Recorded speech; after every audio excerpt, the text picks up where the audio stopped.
Grabe oh. Ubus yung mga ano oh. Puro kawayan pala yan. Puro kawayan. Hindi na abusan ay. Guys, ito na yung bagyong Olisa. Ginagawa mo!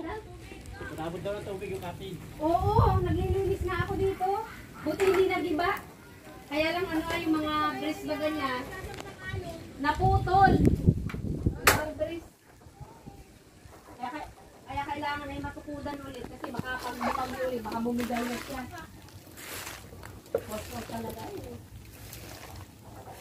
Yung pinag-aanuhan eh. Lupa ba yun? Alin? Yung ano dyan? Kung simito na yung kalahati niyan.